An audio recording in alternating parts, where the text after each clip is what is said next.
Macmillan Audio presents The Girls of Summer by Katie Bishop. Narrated for you by Annabel Scholey. Then. It's too hot to be outside for long. Sweat is starting to dampen my scalp, thickening in the roots of my hair and pooling in the crevices of my collarbone.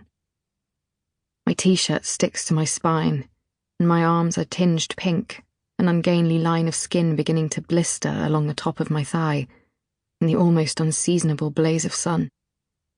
I curl my toes into the damp sand and feel the sharpness of a small shell against the sole of my foot. Please, don't let him have left without me, I think. I'll do anything.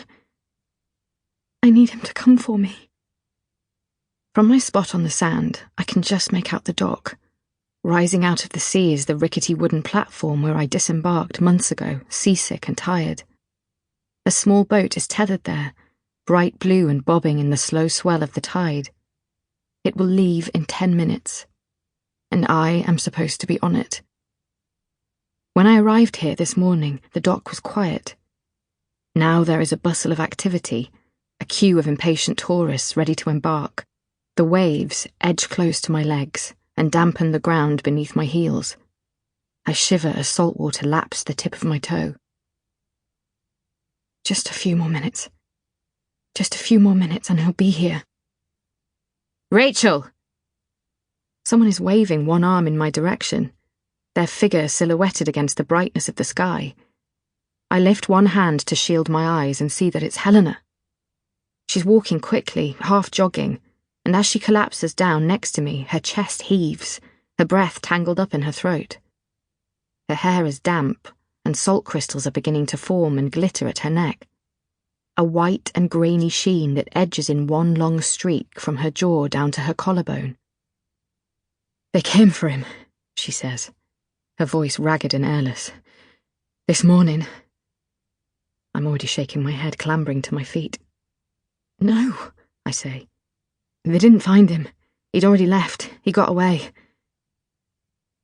It takes a moment for me to find the words, for the shapes that Helena's mouth makes to form into something resembling meaning. He can't have. I've been to the house. Everything's gone. You're lying. We knew this would happen, Rachel. We knew they'd come for him in the end. I gather up my bags, staggering in my hurry to get away. She opens her mouth as if to say something before I go, one arm raised up as if to catch me, and then seems to think better of it. There's nothing she can say to stop me now. My things are too heavy as I tumble up the beach.